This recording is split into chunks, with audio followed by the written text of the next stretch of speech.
Stacy. Well, good morning, everyone. Welcome back to the pre-commission portion of our meeting today. We're going to switch things up a little bit, and we're going to be doing a president's report when it makes sense, and then diving into housekeeping items, discussion of the agenda, and then the director's report. And so I just wanted to take this time because I think we don't oftentimes have an opportunity to just go talk through some of the big things on the horizon, hear about some emerging topics, and have that discussion amongst ourselves. So even though I might be leading with some bullet points, I definitely want to hear from you all on certain items that come up and draw your attention. So I just wanted to highlight, I know we've seen the email communications, but we've got a joint meeting scheduled with Boise City Council on Thursday, February 2nd at 9 a.m. at Boise City Hall. If you have any agenda items that you'd like to see added to that meeting, please get that to me by Monday, the 23rd. We also have a joint meeting with Meridian City Council on Friday, February 24th at 4 p.m. at Meridian City Hall. Please get those agenda items to me by Monday, February 6th. And then we have our policy and planning retreat on Friday, February 10th from 10 to 2 here. We're going to be on the floor. And it's going to be focused on policy updates that the commission would like to pursue over the next year. And as you know, we want that discussion to be robust. I want you to all provide and present any policy items that you think need to be reworked or looked at in depth, and that way if we can get some consensus around that, I'll be looking to coordinate and scheduling out when we address those policies throughout the year. So it's really important that you get me your policy topics by Friday, January 27th, in case we need to coordinate anything with staff. But I anticipate we'll be leading that discussion for the most part, but they'll be there on hand to, answer any questions, clarify some issues within policy if there is any. So within that policy retreat, though, I just wanted to call attention to the fact that we want to look at the general policies in section 1000 first. The commission's responsibilities are primarily there, and so please review those. It's a nice long section. Please, if any of you have questions or suggestions for us to look at the policy retreat, please send that out to the group of us. And we'd like to discuss that and make sure that we're all kind of aware of what people think what people are proposing to get changed or looked at ahead of that meeting. So please send those out to the commission. And then of course, again, like I said, if you have any other policy ideas, topics too, please share that so that we can be prepared ahead of February 10th. And then last week we had staff present an update on the integrated 5-year work plan. The deadline for those commissioner priorities is March 15th, is that correct? Okay, so please get, I think it's March. March 30th, okay, thank you, Christy. Okay, March 30th. So please get those to Christy. And then switching gears a little bit, I'm sure you all saw that there was the Boise Chamber of Commerce hosted a forum on Thursday last week. The governor was there. They also had a panel talking about rail, and they had Mayor Wagner, a gentleman from the Utah Transit Authority, as well as someone from Amtrak. And so I attended that. Commissioner Hansen was also there. I believe we had staff there. Is that correct, Perce? Okay, thank you. And I just wanted to highlight some key points that I think are relevant to us. So there's, we previously last year, we signed on in a letter of support to the city's inquiring to Amtrak to demonstrate that there's interest in reestablishing a line from Salt Lake to the Boise Metro, and I'm not just saying Boise, it's also Caldwell and Nampa. So that letter was received by Amtrak, and there's another stage in applying for a grant to conduct all these studies that need to happen. But basically, there's a ton of data and interest from not only Utah to partner with Idaho on this exciting project, but they also demonstrated and shared some really important insights into the return on investment, the economic benefit that it's had on Salt Lake City and the state as a whole. And of course, if passenger rail was to come to Ada County and Canyon County and such, it would have, you know, an impact on our network. It would likely reduce vehicle miles traveled. We would obviously have to adjust to improve those stop connections so that those first and last, you know, that first and last mile connection makes sense for those passenger rail users. So anyway, my point is that this is exciting work, and the director and others are eagerly looking to partner with the city and ITD and the governor's office where it makes sense. And yeah, Commissioner Hansen, did you have anything you want to share about the Rail Summit? No, but I agree. I think this is exciting. I think it's similar to the ITD saying we want to sort of push and get Highway 16 built. It has an impact on associated systems outside of it, and that it will shift the way people will use transit in the valley. You know, I've been here long enough. I think Commissioner Goldthorpe's been here long enough to remember when we used to have passenger travel through actually all of southern Idaho. You know, it would stop in Twin Falls and Pocatello, but the opportunity to get that back and then say, okay, what does that mean? I think we just say we are fully cooperative because we know it's going to impact the system we're responsible for, and working early, right from the get-go, I think is really important. The other is we do travel demand management, so data that we do through Commuter Ride, we already do that sort of analysis, right? And so that kind of work to complement whatever application, because I know it's a you apply for a planning process, and then you go through the planning process, and then you apply for a grant. So there's several stages to get federal investment, and we're competing with other states. So the more we can cooperate, I think the better. And I think I might butcher this, but the gentleman from Utah shared one particular data metric or cost benefit. He was saying that there was a 2-mile stretch what was it? Salt Lake? Yeah, within Salt Lake, and it generated $2 billion. Yeah, huge. And just return. So I think that's, you know, obviously massive, and this is a once-in-a-lifetime opportunity to leverage massive amounts of federal funds and bring it to Idaho. So whatever we can do, my mindset is whatever we can do to align and support this effort is worthwhile and fruitful. Any questions about the Rail Summit at all? Sure. Not so much question. As Jim alluded, I remember when we had rail before, and it was nothing but a huge pool of red ink, a money pit, if you will, that never amounted to anything but red ink. And so in order for me to get the least bit excited about this, I'd have to see something that would smear black all over that instead of red. And thank you for that, Commissioner. And there was some history that talked about why that was, in your words, a money pit previously, and how the system is shifted now to where there is more savings and it's more efficient. But I would say that overall we do subsidize, and we subsidize all different kinds of transportation, but for some reason we have heartburn over passenger rail, even though it moves the most people the most efficiently. And then, Mayor Wagner also talked about the economic benefit that it would have on just our agricultural community. And what, hauling people back and forth?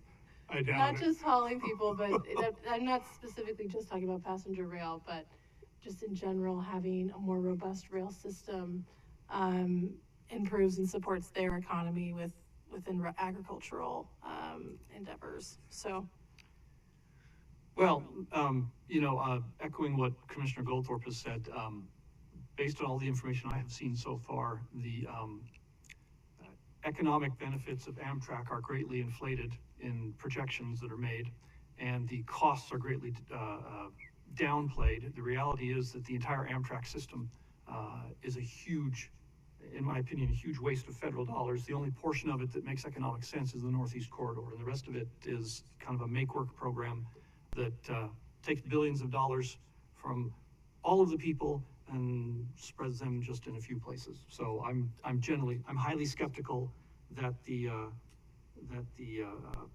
laudatory objectives and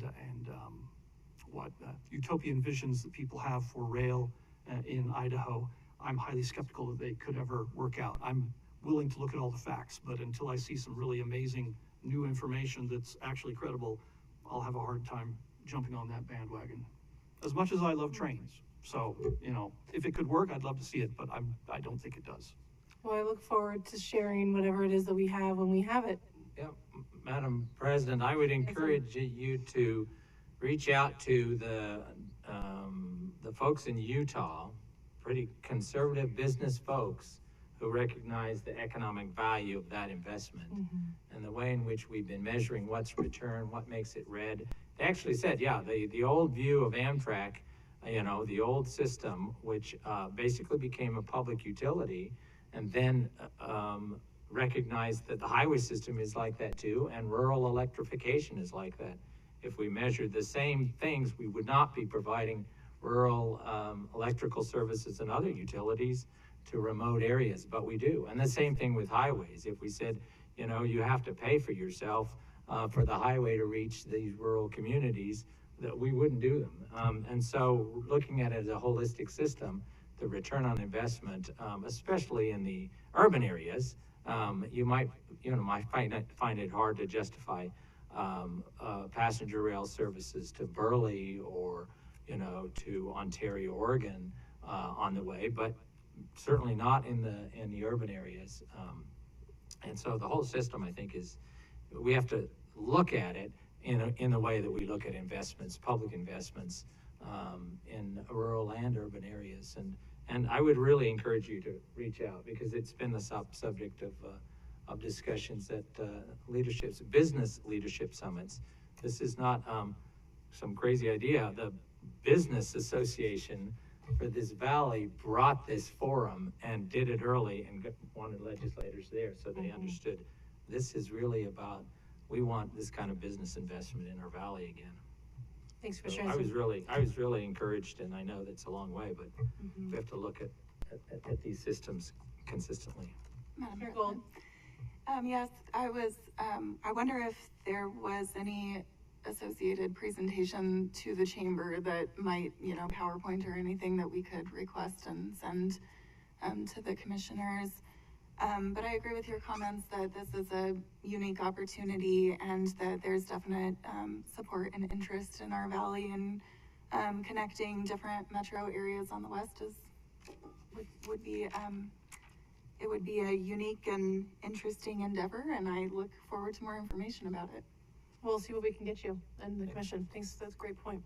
All right, so moving along, so last year under Commissioner May's leadership, we had a lot of budget presentations, and we had staff present each of their divisions and their priorities and what they need.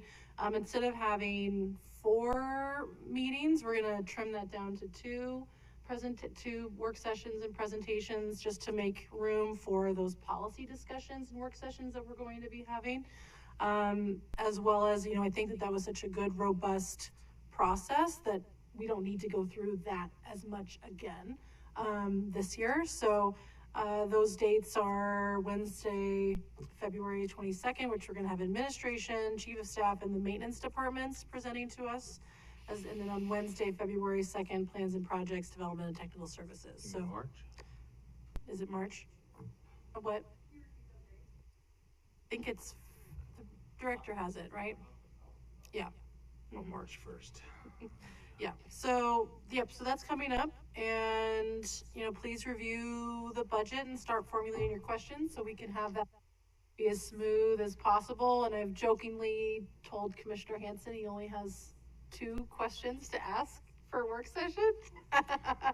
We'll see if he can hold They're himself gonna to be nice that. long questions. So please do your homework. That's right, Yes. with commas instead of periods. Exactly. Yeah, he'll find his way around it, I'm sure. But yeah, so please do your homework. Get those questions in. And with that, that's the end of my report. So thanks for the discussion, everyone. So we're going to switch into general housekeeping items. Are there any general issues commissioners would like to bring up or schedule for a future discussion? Commissioner Hanson. I do have a couple. It's basically because of the response I'm getting through TELUS and neighbors. First is maintenance on Broadway. And Jennifer, I think this is, what I'd love to see is the maintenance agreement we have with ITD, because I know we do sweeping. I think we do plowing, don't we? We do plowing, we do street sweeping, so we do a lot of stuff, the lights on the federal facilities within the state highways. So I'd love to look at that so that maybe we can start a discussion about, because it is, we're gonna pat ourselves on the back. We do a good job of fixing potholes early, making sure the surfaces are good as we go into this bad weather, but Broadway is mess. So, Madam President, Commissioner so Hanson, it's already I just underway. like to explore, underway. maybe we can look at that maintenance agreement, and maybe there's some segments we can say, hey, if you give us all that federal money you're getting to do maintenance, maybe we'll be able to do We're already doing that. Good. So the maintenance agreements would be great. The second is on Kootenai and Columbus, 2 great projects. The Kootenai project, we put in bike lanes a couple of years ago that went from Vista over to Federal Way, and then Columbus connects up from the south. The neighborhood like crosswalk there, and I understand there's a developer who's putting in a big development on the other side of the railroad tracks. So I'd like us to sort of figure out a way of, because it's not on their property, but say, can you help us, rather than study. So what I'd heard was, we want that developer to pay money to study the need for a crosswalk, but we've already got the southern part of that part, and the sidewalk doesn't even exist over the railroad tracks on the southern part, so they have to cross anyway to go on the sidewalks. Anyway, let's see if, rather than ask them to spend, this is Columbus and Kootenai, right next to the railroad tracks. It's on the west side of the railroad tracks. Columbus comes up, we just finished those sidewalks.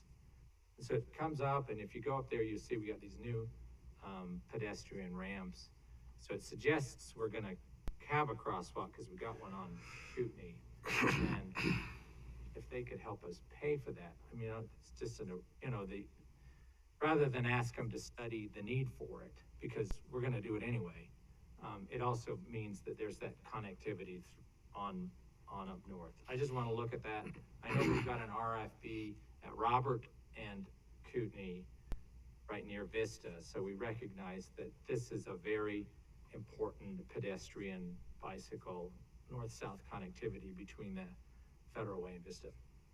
If you can follow up, find out. The last is also related to Kootenai. Again, we're getting a lot of teleses because there's construction going on, and I want to make sure that when we are closing off, there's one intersection, all 4 corners are closed off, and so pedestrians can't get through, and yet we preserve the turning lane for cars. So it's like, okay, temporarily we can narrow down the opportunity for people to turn, they have to just get in line, but instead of completely eliminating the ability of people to navigate that intersection. I think it's Roosevelt and Kootenai. That's the example I saw. But again, throughout, we want to be super careful that we still have ways for pedestrians, especially those with limited mobility, to get through our projects. Because I know we find contractors when they go out there and they don't provide that. So we should be doing the same thing. Anyway, I was looking at that. We are going to continue to get teleses, so we have to be particularly careful if we cut off all four corners and make it impossible and say, basically, if you're in a wheelchair, you now have to go, you know, half a mile out of your way. Those are the three concerns that are raised, the last two, just in the last day that came to my attention. Thank you. Anyone else? I just have one minor one that I noticed. There was some utility work being done on U-Stick in between Cole and Mountain View Drive. And there's a cold mix that was being done, obviously, and there's a massive, like, divot bump thing that everyone's having to travel around. So if someone can either inspect it or chat with those utility folks to fix it, it's a big hazard. Thanks, Director. All right, turn it over to you. Oh, excuse me, sorry. Discussion of any meeting agenda items. Does anyone have any questions? Nothing on the regular one. Okay, then we're gonna move into the Director's report. Madam President, Commissioners, in the under consideration of time, what I'd like to do with your permission, Madam President, is to defer a majority of my Director's report till after the work session and come back while you're on the dais. However, there's one thing that we would like to do right up front. Commissioner Hanson, would you come down here, please? Uh-oh. Let's see how brave you really are. Come on down here. You survived for 10 years. Sherry. All right. We are celebrating today the anniversary, a 10-year anniversary of Commissioner Hanson's service to the district. So we have a couple things for you. Sherry?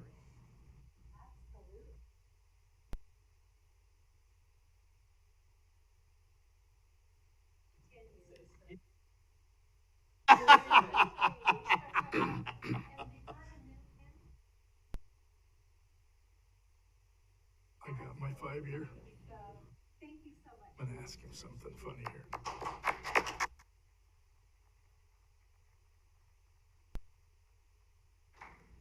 Commissioner Hanson, as you know, we always have a cake to celebrate all these events. However, Commissioner Hanson asked for something special, and he asked for a strawberry rhubarb. Rhubarb is not in season, and the world's greatest exec spent a long time canvassing all of Ada County. We found the one place in Ada County, it's a restaurant that has strawberry rhubarb pie. So on behalf of the entire group organization.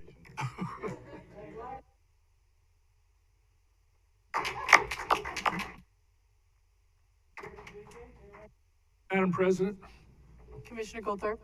when we redid our employee compensation and incentives, is there not any big cash bonus for 10-year?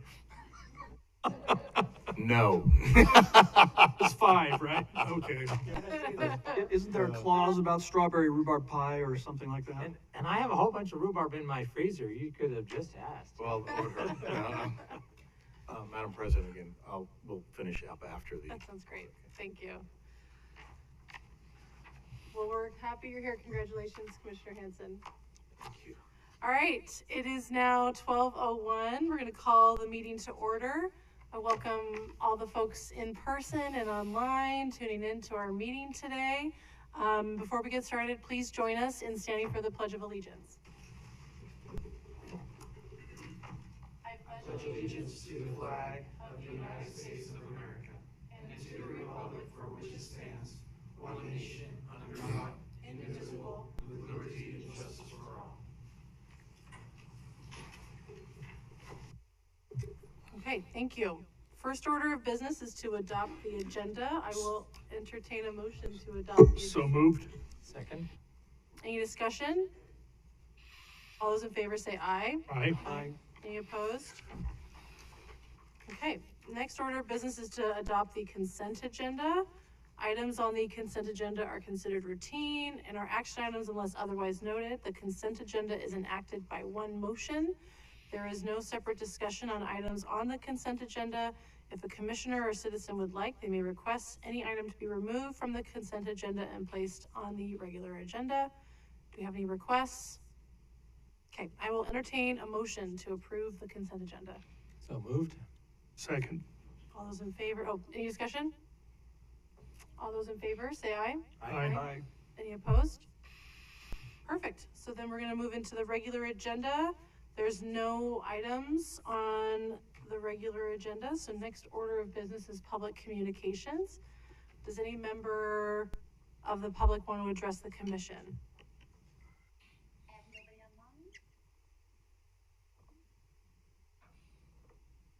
Okay. So being there no further business before the commission, the meeting is adjourned. And the commission will now meet in a work session to consider the Perce Street corridor study concept pre-adoption, presentation by staff, Mr. Edson Bautista.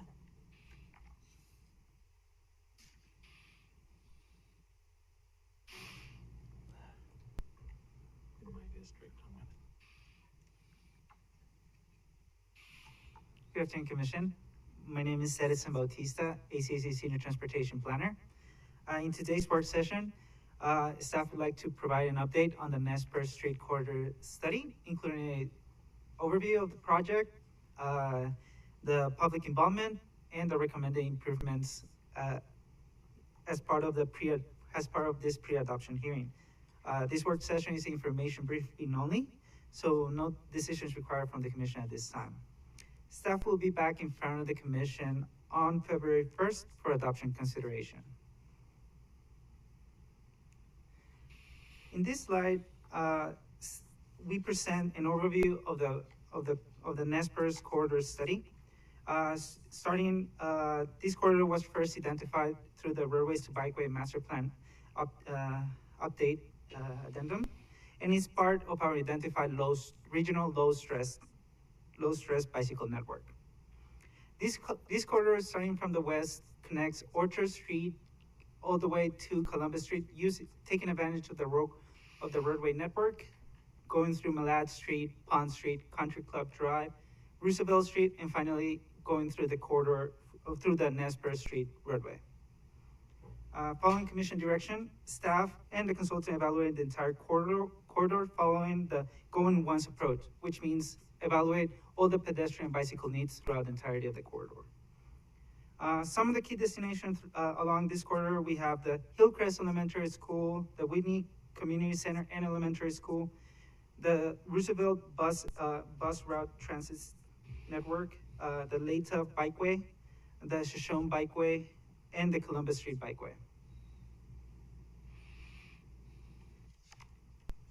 Overall, the project goals and objectives include the identification of bicycle and pedestrian improvements that provide low stress experience for all users. These improvements can include bicycle facilities, filling sidewalk repairs, curb ramp repairs, intersection improvement, signage, traffic calming measures, and more, as we're gonna see in the next couple of slides. The recommendation of intersection and crossing improvements that increase connectivity, accessibility, and safety.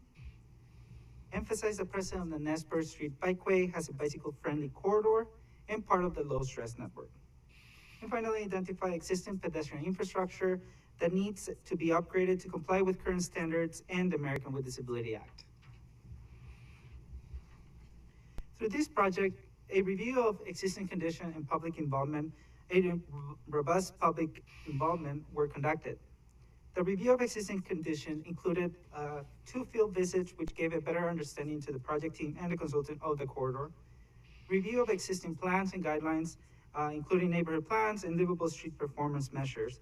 The livable street performance measure was used as part of the guidelines to evaluate the existing condition of the roadway, which in overall was between LTS 2, LTS 3, and with the goal to meet the LTS 1 and LTS 2 as established by the Commission.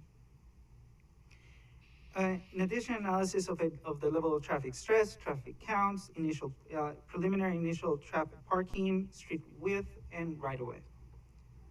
As part of the public involvement, staff conducted 2 public meetings where we invited all adjacent residents to identify initial input about the corridor and to identify areas of concern. Following presentations with the Neighborhood Association, the Hillcrest, and the Vista Neighborhood Association, where staff provided more information about the project and create awareness of the public engagement part. At key points throughout the public engagement, we visited with key stakeholders. These include the Whitney Elementary School and the Hillcrest Country Club.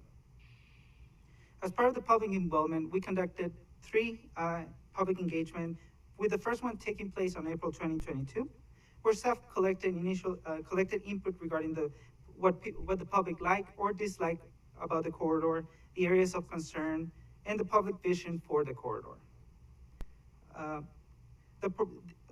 From this public engagement and all the input collected from the initial engagement, proposed improvements and alternatives were created, and was later presented in the second public outreach for public review. Throughout this public involvement took place on July 2022, and with a virtual meeting which was conducted as part of this effort. With the feedback received, we refined the proposed improvement and selected the alternative preferred by the public. And then we came back to the we came back once more to the public in the third public involvement back on September of 2022. Through that effort, we also opened it up a virtual public meeting for public participation. Through the first and third public involvement, we conducted we distributed door hangers to create more awareness of the public engagement, and we can receive more engagement from the public and adjacent neighbors. Back in September 22, staff presented to the commission a detailed summary of the first and second public involvement, which combined a total of 109 public comments at the time. For the third public engagement, the proposed improvements were updated following public comments and the selection of the public's preferred alternatives. From this effort, we received 27 survey responses and a 245 story map viewers. In average, between all segments, we received 77% of public agreement of the proposed improvements. In the next couple of slides, staff will provide an overview of the recommended improvements. Starting with Orchard to Roosevelt Street, some of the improvements that we identified between those two segments are sidewalk improvements at Malad Street, Pond Street, and Country Club Drive, pavement marking and signage throughout the entirety of the Malad, Pond, and Country Club, bike lanes on Country Club Drive, and enhancing the existing crossing. Which are located in front of the Hillcrest Elementary School, and the improvement would be raised crosswalks there. Add new crossing opportunities. These would be at Orchard Street and Malad Street, and through a pedestrian hybrid beacon, and overall the evaluation of ADA accessible ramps throughout the corridor and sidewalk.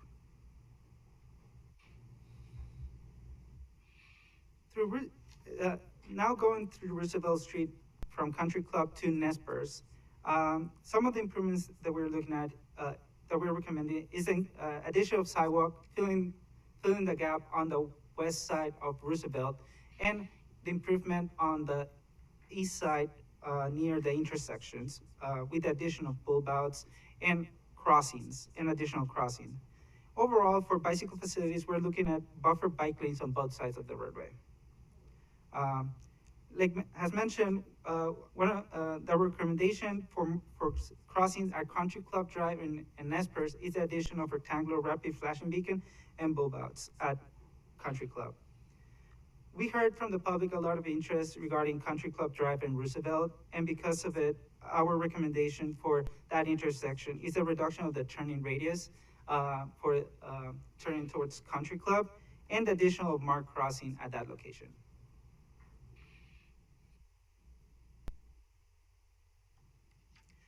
For the next segment on Perce Street from Roosevelt to Vista Avenue, following the public desire to see more protection for bikes, more safety for kids walking and biking to school, and overall their input on the alternatives presented during the public engagement, staff and the project team are recommending the addition of bike lanes on both sides of the street, with on-street parking on the north side.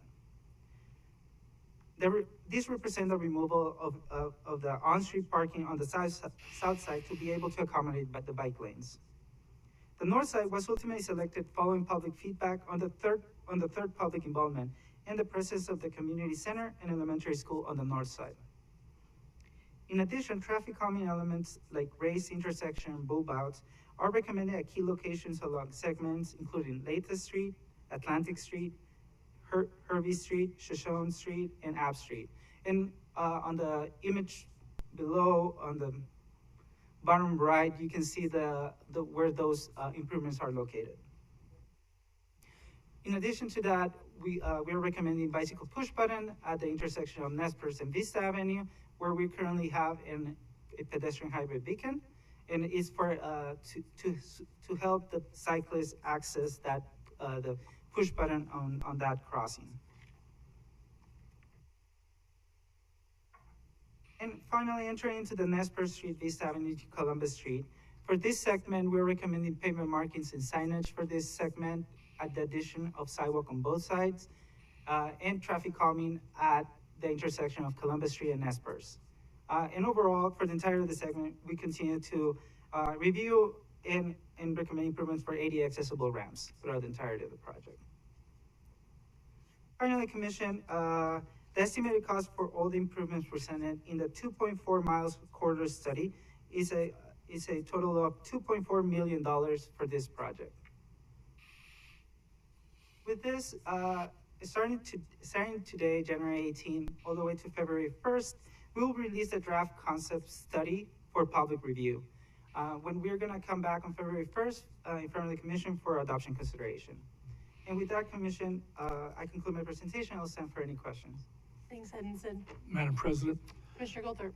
I know this section of road very well, and I have only one major concern, and that is that even with the fairly extensive outreach that we've done, in order to take some of the sections that have no bicycle path, have no curbs, have no gutter, have no sidewalk, to make them to a level of stress 1 or 2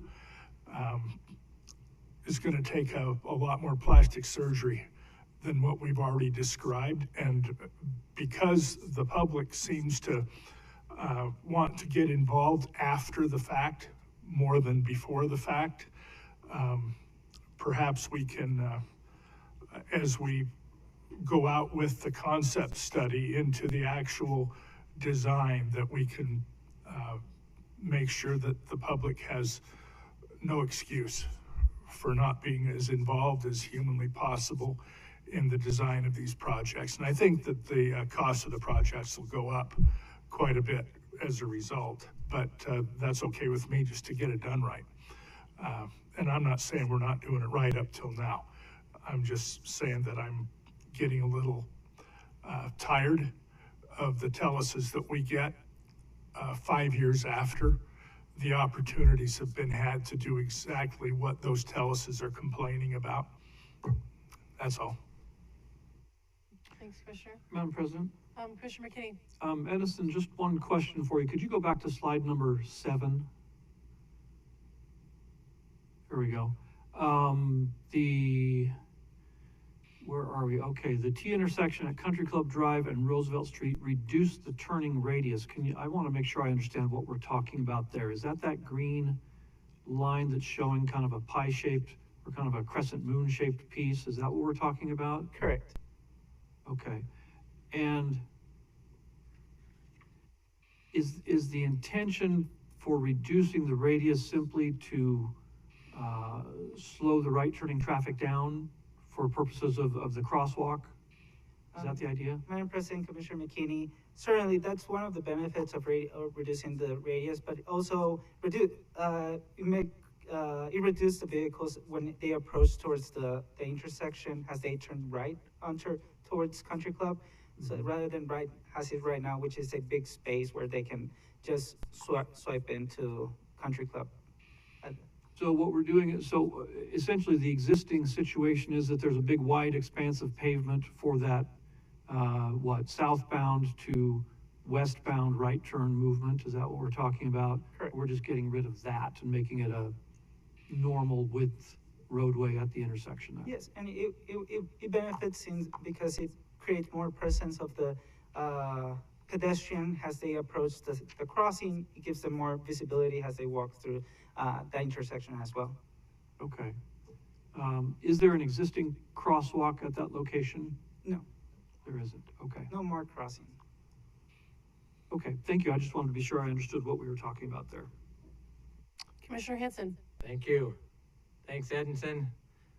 So, I've been talking about Nez Perce before Kootenai and before Rose Hill and before, so, cause this is an area that is so important, but it's also got a lot of folks, there's a lot of renters and people who aren't as engaged in neighborhood associations or organized petitions.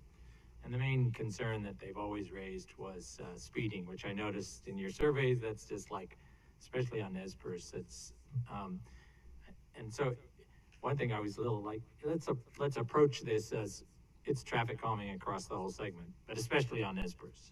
And just say it up front. This is about basically making this a livable street. So just, it incorporates bike, pedestrian, basically all the things for a street to be livable.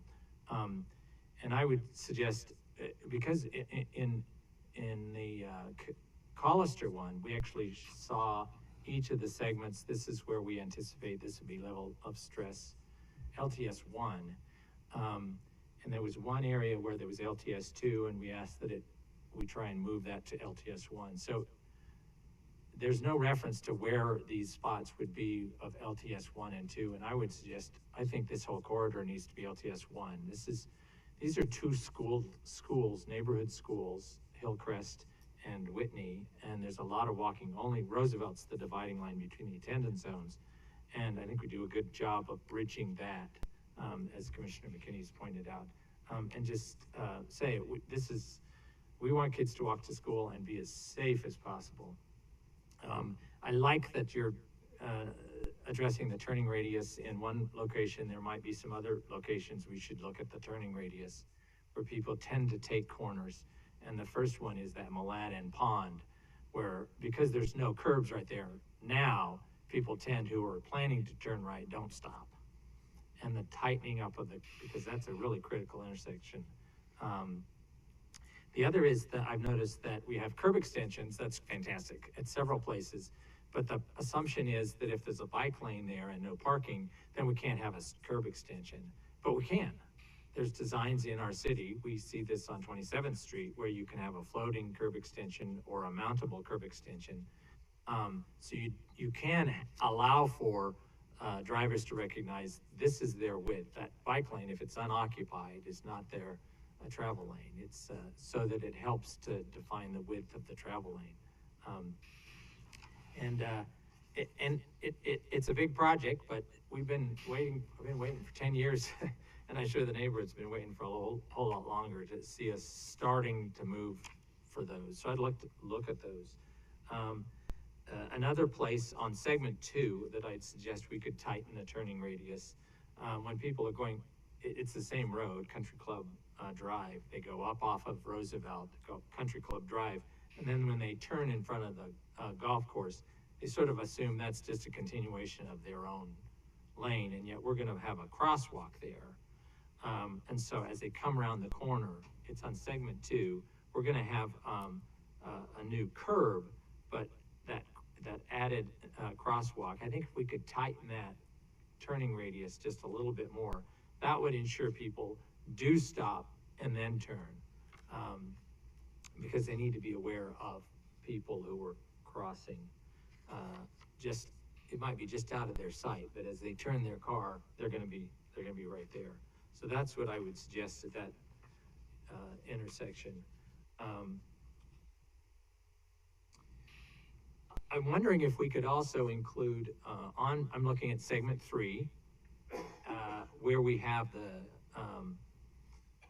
you can turn to it if you want. Yeah, there it is. So we have the new crossing with a curb extension, if that might be raised, because one of the issues, and you looked at reading the public comments about Roosevelt, they come down the hill and they're speeding. And if there's no one who's actually triggered that rapid flashing beacon, they're gonna just zip on by. But that would be a great place for just a raised crosswalk. So they know it's not just here, but throughout the rest of Roosevelt after they've come down the hill. They need to get down to the speed limit for that area. That would be a perfect place just to have the crosswalk be raised. I don't think there's any obstacle to that. It's interesting, this photograph shows only curb extensions up to Palouse, and yet this continues on up to Nez Perce. And so we might look at some sort of treatments where, because you can cross at any spot. There's two streets, Spalding and Pinnock, smaller streets, and then we have curb extensions. We will have some curb extensions at Roosevelt and Nez Perce, right? Yeah. Because I saw, then on segment 4, we have raised intersections. This is fantastic. And I mentioned this last time you were here. Although it's not marked on the one map. At Cleveland, did you mention Cleveland? On the one map where you have the little symbols, it doesn't show that it's raised intersection at Cleveland, but it is listed on page 6 as one of the spots. So I assume that's just a typo. I just want to make sure it is, that we'd have a raised intersection in Cleveland, because Cleveland goes all the way through to Overland. Atlantic, Hervey, and Abbs, and then maintain the 4-way stops. And again, this is where the curb extensions or bulb outs are just on the north side of Nez Perce. And this is where I'd suggest we should look at how can we make it so that it's on the north and south side. Look at floating curb extensions or mountable ones for bikes, just so that it's clear this is not a travel lane for cars.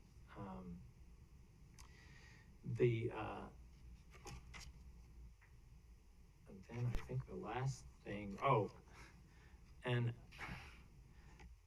it's because I was a little obnoxious, I guess, when the federal maintenance, Justin will remember this, the Oahe project, federal capital maintenance project, and I wanted a lot more of a safety features there at the intersection of Oahe and Nez Perce, but we didn't do it, and we didn't build curb extensions at Oahe and Nez Perce, and so probably the most critical one, because the school's right there and the community center, there's a lot of crossings.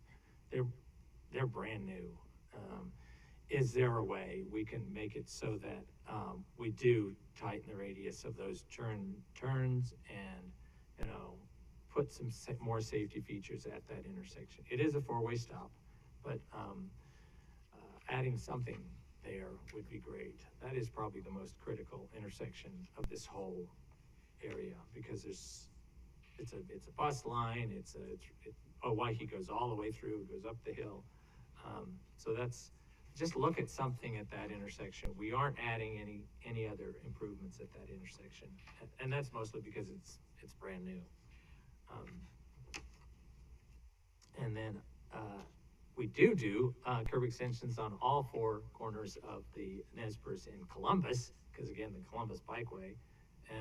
But that's because I think we've got sharrows. So let's think about how we do curb extensions on all 4 corners on a part of Nez Perce that has less traffic, because Nez Perce basically ends a little further down, but we don't do it on the south side of Nez Perce, where you will have traffic. So again, let's look at those, because the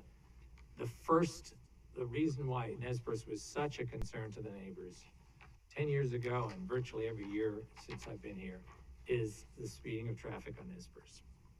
And so that's the first thing that I want us to do. I really like, the list of additional things in the report. I'm going to suggest we sort of put them in another order and start with, this is the travel lane widths for vehicles.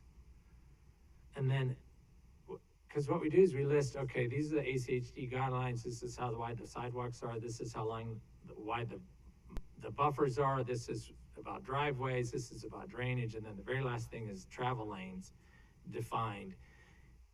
and I think this is kind of the way we've approached things in the past. I like to see it change moving forward, is that instead of saying, well, and then whatever's left just goes into the travel lane for cars. Let's start with, okay, the travel lane for cars is going to be 10 feet or 10.5 feet.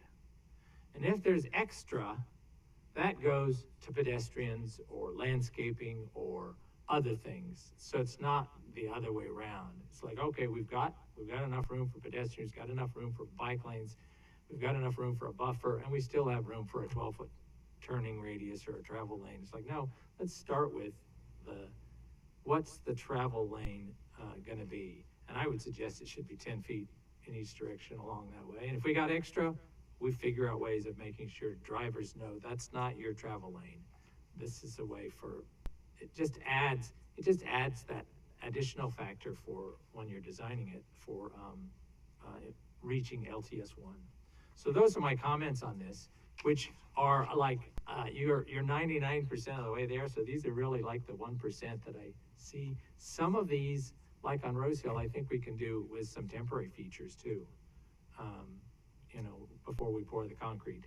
So I want us to also explore that possibility, because once we poured the concrete, I think we made some mistakes on the Shoshone crossings. On our Shoshone Bikeway, we poured the concrete and we found out they didn't really work at Overland and at Rose Hill.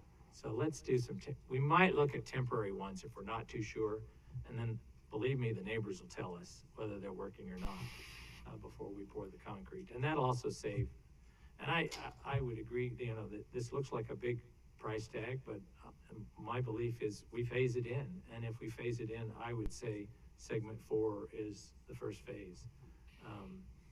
The phase that really initiated the neighborhood concerns from the very beginning. And so we do look at phasing this in, because it is, you know, once we've gotten there after 10 years, this is a big thing. And I know it's going to be a number of years before we actually put it into place. But in the end, it'll be a livable street we can all be proud of, and it'll look like the streets in these brand new subdivisions that were built right from the beginning. Thank you. Madam President, Commissioner Goldthorpe. just on the record, I would go along with what Commissioner Hanson has said about making this entire project level of stress 1. Thank you. Commissioner Gold? Yeah, Madam President. So I just have a question maybe in terms of process and just the advisory groups and committees. Are they engaged at this stage of the planning process for the projects? Madam President, Commissioner Gold, yes, certainly. So at the very beginning, we kick off the projects with the advisory committees, and they're all part of the public engagement side. We invite them to participate as we release the product to the public. So are their comments are just included in general as part of the public comments? They're not presented as part of a advisory committee comment? Sorry, and yes, I'm our bicycle and pedestrian coordinator. She has the lead of those advisory committees. She present and let them know when these are coming out, and if they have any concern, they can express it to her. At this moment, they haven't stated nothing beyond of what we have presented on the concept. So, okay. And then are they engaged again as part of the design, or are they just included as general public comments? I guess I'm just trying to understand if they have kind of an official statement that's included as part of the staff report that these, advisory groups were. Madam President, Commissioner Gold, Christy Enselman, Planning and Programming Supervisor for the record. For our advisory committees, they do sometimes request specific projects be presented to them. And as an advisory committee, it is up to them at what level of involvement and interaction with the commission they would like to have. They will sometimes submit letters. They sometimes do not. But we definitely engage them throughout the process, both in a concept study phase as well as during the design phase. Similar to our outreach to the public, they get We have all of their contact information, and we email them regularly on all of the projects that are coming out. And they're also notified at every advisory committee meeting what projects are coming up for both design as construction concept. So they're kept very much up to date on all of our projects, and then they choose their level of involvement. Okay, thank you for that. So if they included comments, would they be included as part of the staff report, you know, saying that just I guess in the beginning executive summary, or would they just be included in the list of general public comments that had been received? Madam President, Commissioner Gold, we generally would, as part of our presentation, we would let you know, you would get a copy of any formal communication that they provide to the commission, and we would include that as part of our presentation that we heard from them. These are the things that they wanted as part of this project that we incorporated into it or not, but you get copies of all of those. Okay. If they do provide formal feedback, you do get those. Okay, thank you. You're welcome. Okay, any other questions for staff? I just want to say thank you, Ensign, for your presentation. Thanks for your great work. And I just would like to amplify Commissioner Hansen's points. And I just love seeing the raised intersections and tightening of those radius along those corners being more incorporated in these plans and projects. I think that's really exciting to see. So with that, you're off. Thank you. Thank you, Commissioner. And that is it for, oh yes, thank you for reminding me. Director, we're ready for you.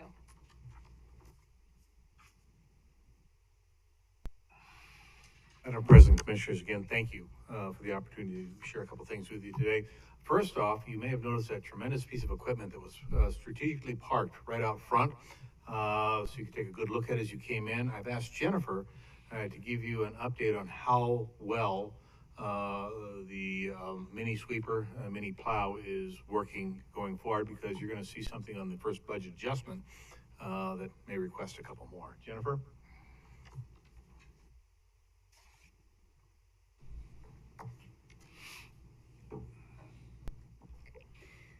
Madam President, Commissioners, for the record, Jennifer Behringer, Deputy Director of Maintenance. Thank you for this opportunity to take 5 minutes of your time to update you on the operational usage of the multi-hog mini sweeper that we put into service about 6 months ago on July 27th, 2022.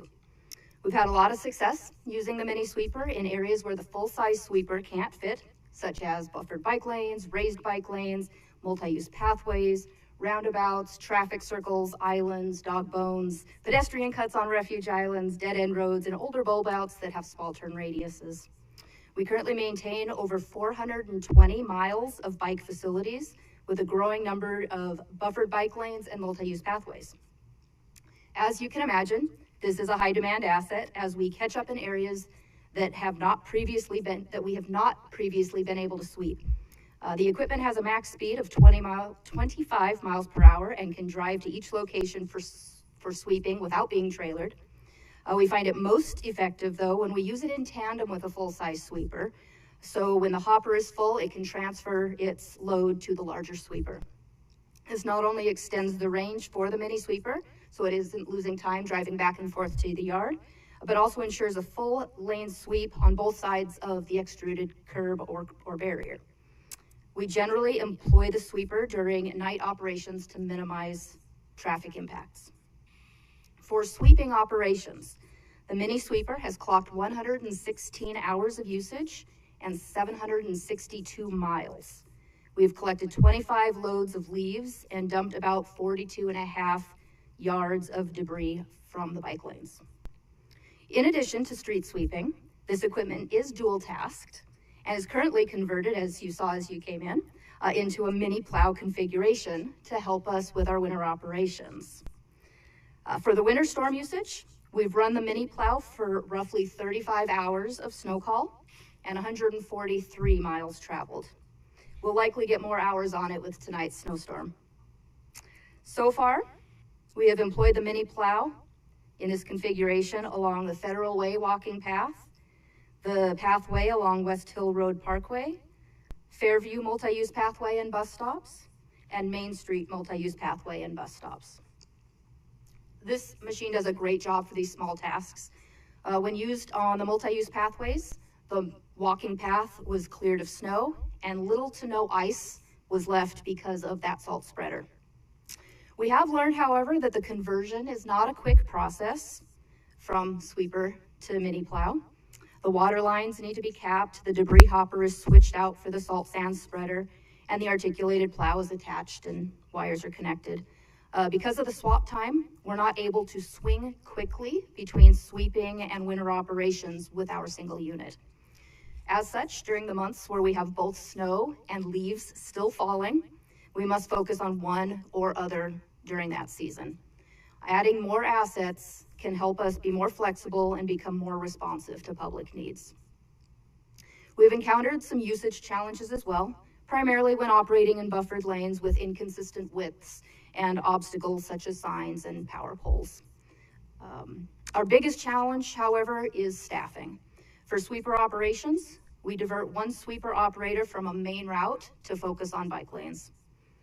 During winter events, all our operators are tasked to full-size plows, so bike lanes and multi-use pathways are addressed after the event has concluded. However, on the plus side, this equipment does not require a CDL to operate, which gives us some options going forward. Overall, the mini sweeper is a great asset for our sweeper program, helping us achieve a better product for our hard-to-reach curbs and islands on our main roads. The ability to take care of the buffered bike lanes and multi-use pathways is exciting, because in the past, we haven't had a machine that would fit down these areas. Based on our evaluation of the usefulness of this piece of equipment and the growing number of miles to maintain, we plan to move forward with requests to procure 2 more mini sweepers, as well as more manpower to support the additional workload associated with these assets. Madam President, Commissioners, thank you again for supporting this equipment in last year's budget and for all your backing to build up this capability. I'll stand for any questions. Thank you, Jennifer, so much for your presentation. I know we were very eager and excited to hear from you, and I just really appreciate the depth of your presentation, and of course the substance is very helpful for us moving forward. So any questions or comments for Jennifer? Madam President? Commissioner McKinney. Yeah, just Jennifer, thank you. So remind me again, the process of transitioning from sweeper to plow, how much time is required for that? It takes about a full work day for two mechanics to do it. So roughly about 20 man hours. Oh, that's quite a bit. Okay. Not expected. When we purchased the equipment, we thought it'd be a quicker, it's just learning what it is. Yeah. And we're getting better each time we do it. Okay. Well, and I would imagine that light snowfall or very, powdery type snow, it could stay in its sweeper configuration, could it not? It could. I know I've seen sweepers being used for that sort of purpose on sidewalks and such. But of course, it probably wouldn't work very well for wet snow, and of course not for heavy snow. And so I'm looking, for example, they're predicting maybe 1 inch of snow coming tonight. Could be 1 to 3 inches. 3 inches, okay. But it looks like our temperatures are pretty low, so it could be very powdery. I don't know. I guess you have to wait and see. So at this point, I guess it wouldn't make any sense to even try to make a switch from plow back to sweeper. No, we're going to keep it in the winter configuration through winter. Yeah, okay. And I guess my only concern is, talk to me about, we have this one, it's working successfully and it's doing well. What's our calculus to determine that we need 3 and that maybe 2 wouldn't be enough? Or, tell me about how we came to that conclusion. Yeah, so when I first looked at it, I thought, well, maybe we can just do 2, then we can keep 1 in winter mode and 1 in sweeper mode while we're kind of doing this back and forth with the weather. And then we started to look at the number of miles that we're having to maintain and how fast, since it only goes, a certain speed, really by the time we're able to fully address everything, a lot of the snow's already melted. So it'll give us a little bit more ability to get after it quicker. Definitely adding the people can make it so that we're on those roads, multi-use pathways and buffered bike lanes on a more timely manner. It makes us more responsive. So just thinking 2 that are going to be configured for whatever the bulk of the environment entails. So either 2 sweepers or we get all 3 sweepers. It also gives us the backup when one goes down. And then we've just, as we're growing across the county, we've been looking at where each of them are going to be garaged, where it'll operate out of. So a little bit of thought there on growth. So we could potentially have one at Cloverdale, one at Adams, and one at Ustick. Is that kind of the idea? Yep. And then when we have Adams Yard too, that's another consideration. And what's the cost of each? Right now, the current quote we have is about $215,000. Okay. With all the attachments. So that's the upfront cost, and then of course you've got the maintenance and operation over time. Yep. Okay. All right, thank you. Commissioner Hanson? Yeah, thank you. That's great. And I'm sure you're doing it already, so it's like, duh, of course they're doing this. And that is when you find these non-compliant bike lanes that you can't get through because it's too narrow. Do you send those over to Christie or planning and projects and say, hey, here's one that probably needs to be fixed next time you're doing something on this because, you know, we can't get through. So collecting that data is really important because it identifies where we have some non-compliant lanes. Commissioner Goldthorpe, did you have some? Yeah, I've enjoyed watching the results of having this machine, and the comments that we get from the community have been extremely positive and now frustrating because they seem to want more. And then I watch what we're trying to accomplish and perfect on Maple Grove, for instance. And I see the entire county evolving into what we develop from these experiments. And so there's going to be a big need if we're going to have levels of traffic safety 1 and 2 throughout the county for probably quite a few of these as we go forward. So thank you. Great point, Commissioner. Commissioner Gold? Madam President, thank you for your presentation and that information. My question is, have you reviewed options that are maybe a little bit more portable and easier to dispatch and maybe, you know, a little less expensive that don't go through that winter configuration versus, you know, sweeper and that might be able to access more lanes quicker? Yeah, so part of our analysis was finding equipment that you could use year round so that you do convert it. We do also have other equipment that is less expensive. We have John Deere equipment that is a multi-use. We can throw a plow on the front of that. And in the summertime, it's used for weed abatement and things like that. The real benefit of this equipment is in the hopper, the capacity for sweeping and bringing the sweeping up into the equipment versus side casting it.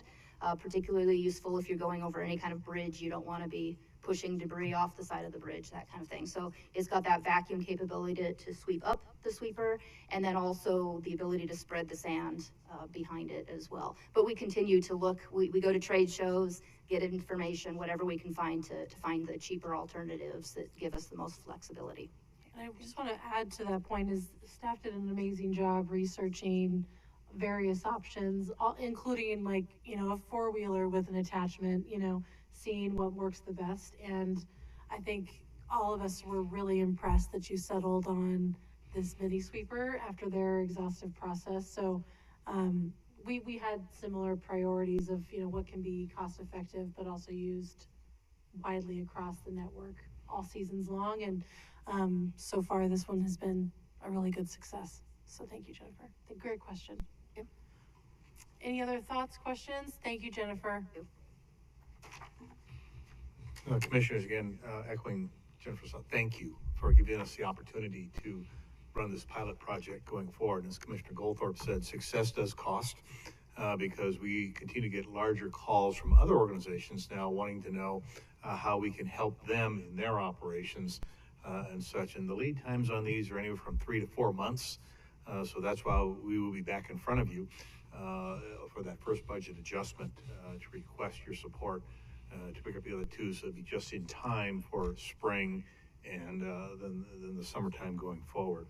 Commissioners, in front of you, and I'll go through this very quickly, with the legislature in session right now, I provided you with an updated Highway 16 cost estimates. As you recall, when we started this journey, that was about a year and a half ago, 2 years ago, and such. And so Justin and his team did a tremendous job of looking at the projects. Again, you've all seen these, and on the one pager you have now is project, time, cost, estimated cost. Will this change? Absolutely, because as Justin continues to let me know, right away and projects and planning funding methodology and math is very strange as we move forward, and can change at any time. So I wanted to make sure you just had this as a reference point going forward. As you all know, fiber is becoming a bigger issue here in Ada County across the board, with all sorts of different agencies looking at different opportunities and such as they move forward in operations. One of the most aggressive and well thought out, I believe, projects right now is going on in the city of Boise, and that is their contracts with Google and the many millions of feet, that they are wanting to put in. We have been approached several times, as you all know, about micro trenching and such, and and so the staff has looked very hard at this to figure out how can we provide you an opportunity to say, yes, we can on this front. So Christy Little and Ryan and his team put together this talking paper that's in front of you about fiber and microtrenching and what we think we can do by still preserving the infrastructure and without getting into a lot of different difficulties with other corporations and companies that have already been involved here. We think this is a very workable issue. However, as you all know, this is a policy change, and this has to be incorporated into policy. This is not something we can just say, here, let's go. That's your decision moving forward. So what I wanted to provide you is an opportunity to take a look at this, and then if you wouldn't mind providing us some guidance to the president on what you may think. Maybe we should look at it a little differently. And I think this would be a tremendous opportunity as we partner with Boise in their efforts right now going forward, because they think we're thinking along the same lines. There is an opportunity here. It's not an inch or two below the ground, but it's not 36 inches below the ground either as we move forward. So, commissioners, this does require amending our technical standards on utility work within the right-of-way, but that's something I think we can do when it's all said and done. So, if you wouldn't mind taking a look, and I'll be coming back to you to garner your thoughts and your direction moving forward. Commissioner Goldthorpe? Bruce, are we taking into consideration what we see the public doing with our right-of-way? Yes. Because what we do and what the public does are two completely different things. And if we're going 6 to 12 inches down, we may cause a problem if someone just shoves a political sign in the right-of-way. Madam President, Commissioner Goldthorpe, again, a very great point, and that is what our team has looked at.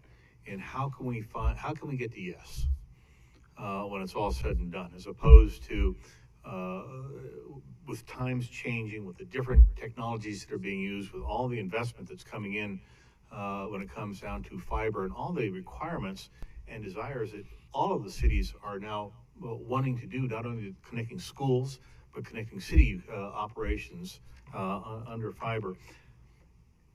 It's going to be a big hurdle, but we think, again, this is a first good step in getting to a recommendation for all of you to yes, versus our policy is this and that's it across the board.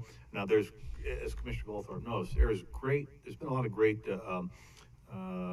energy and technical expertise in defining that current policy because there are issues in the ground, there are things, but so we may say that arterials, maybe not. These roads over here, yes. If you look at maybe an inch or two on this side, maybe we can go down this number of feet. So it's all been incorporated. And like I said, Christy Little did a tremendous job on shepherding this initial white paper for all of you to take a look at. But the bottom line is going to be your decision. It's an issue of policy, and it's an issue of changing our technical utility work, if I'm saying that right, correct? But that's in your discretion. That's not mine. So we hope this is a good first step in, as I said, finding a middle road that is collaborative and is compromise is not a bad word, that says, here's what we think we can safely do to protect the infrastructure long term and still meet your requirements and your city's objectives when it comes down to fiber operations. Thanks, Director. Madam President Commissioner and Director, thank you. I think this is critical. It's perfect timing as we're looking at digging deep into making sure our policies give us the ability to be responsive to the cities. We don't do return on investment from like business development standpoint and so forth, but the cities do, or should. And so we recognize that we need to be flexible enough to allow for that, because it involves activities in the right-of-way. And there's a lot of activities in the right-of-way which we don't measure the outcome from a business development standpoint, but is so critical. And so this is one of many. As you know, the right-of-way is used for many purposes, transportation and otherwise, multimodal transportation, and that economic return on investment is important. So I would guess that some cities will be in a better position to say, this is what we want, this is how we're measuring it, than others are. And so that's the other dynamic we have is, so do we have multiple policies for different cities, or do we go to the best policy, the one that the city that is the most furthest along in moving on this, and then work with the other cities to say, this is where we're going to go. When you get there, this is what you're going to get. Or do we have a flexible system? My assumption is we'll want a similar system throughout the whole county, and go with the best option. But it'll force them to talk to each other about this too, which is fine, which is good. Madam President, Commissioner Hanson, yeah, no, absolutely. Again, this is the reason why we've brought this forth, to say here's a first step and such, and there are multiple visions and multiple thoughts on how to do this. I think this sort of helps start to guide that process. And I think again, just as a recommendation for your all staff with Boise, I mean, your joint session with Boise, this is probably a topic that you may consider exploring and such going forward. Anything else? Integrated with our Dig Once policy. Yeah, great point. Okay. On just a couple numbers and then one more update for you all, so that you know, year to date, your team has been incredibly busy. They've completed 242 plan submittals to date. They've issued 640 permits to date. We've conducted 9 subdivision pre-construction briefings to date. On fiber, issued 164 fiber permits to date. We've received 160 development applications. We've completed 180 traffic investigations. We've completed 119 traffic work orders. We've striped 162 lane miles. We've made 893 signs to date. And for FY22, we filled 126 open opportunities, both with internal and external hires. And for FY23, we have already filled 46 of those openings. And then finally, Commissioners, just one more sheet. We wanted to give you just a long-range look, and what you see in front of you here are some of the major projects and estimated costs that our team is looking at when it comes down to not next year, but years downstream going forward. And as you can see, some of the numbers we've put on there are rather large and such. So at the end of the day, it's $197 million in today's dollars that we're looking at that you might see in front of you. So Commissioners, with that ends my Director's Administrative Report for today. you might want to take a 5-minute break. No, I just want to say thank you, Director. Great report. Any questions or comments? Thanks. The Nesper's project looked cheap compared to some of these.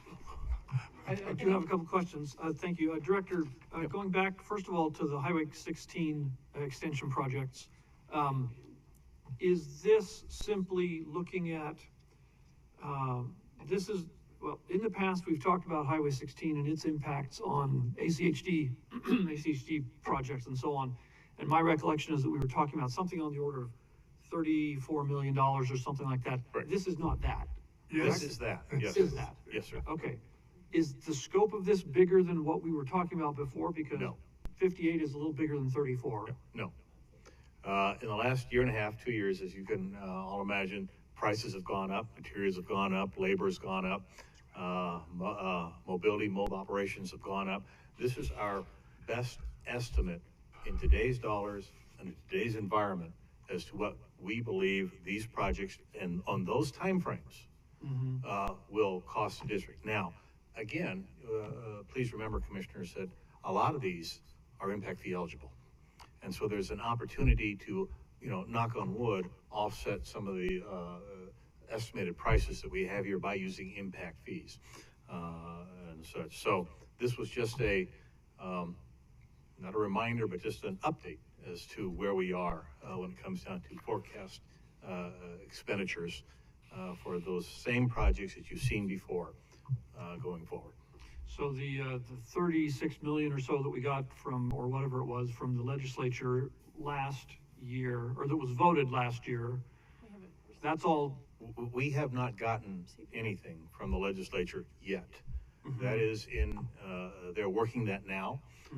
As I understand, we may see that in a week or two, depending upon how things work up at the Capitol. But it looks we like haven't seen a penny yet. Even if this year the legislature votes some additional money, then it's all going to be swallowed up just as well. Looks like that will be if we are fortunate enough to receive dollars on top of that, because again, the governor's bill has allocated another 200 million. He's got 100 million for economic projects, another 10 million for pedestrians. That we'll come to you and say, here are our thoughts, but it'll be up to you as to where you'd like us to expend those dollars. Okay. Then going to this future projects page that you gave us, looking at the, is the Apple, that's the new Federal Way location? Is that Yes. what that is? Okay. All right. I just want to make sure I wasn't referring it. Okay. Well, we've certainly got a lot of big projects, big ticket items that need to be addressed. And of course, our budget is never enough to do everything we want to do. So, all right. Thank you. We appreciate the mini sweepers. Commissioner Goldthorpe. Yes, first of all, thanks, Dave, for letting me segue from your comments about the Highway 16. That $58+ million does represent the 36.5. According to this timetable, I think that for two reasons, we need to probably prioritize these in a little bit different manner, because if what I see and hear happening across the county line becomes a bigger issue, Nampa and Canyon County feels all left out because they haven't done anywhere near the work that we did to address this since, and we began the day after the legislature left in 2021, because we saw this that quick. And it's like they didn't pay any attention till yesterday. And so now they're thinking that we're being treated preferentially when in fact we're not. And so I would kind of caution us as we plan on receiving that 36.5, that we might want to, because of what inflation is going to do over time, perhaps we might want to do the Franklin part until we have other funds. Perhaps, and I would say because the Ustick and McMillan and those areas, even I consider more important from a timing standpoint than the stuff that is just down the street from my house. That we need to take some of that into consideration. And I know, or hope, I don't know because I'm not involved, if we want to diminish the moaning and groaning from across the county line, maybe we should reach across the county line ourselves to offer a little help. Because still, what it's going to cost them to do the connections to Highway 16, if they don't get help, is still the largest unfunded mandate probably in the history of the state of Idaho. Just my opinion. Thanks, Commissioner.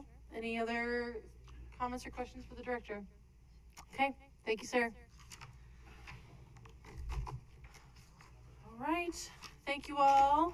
We're going to move into an executive session and see you next week.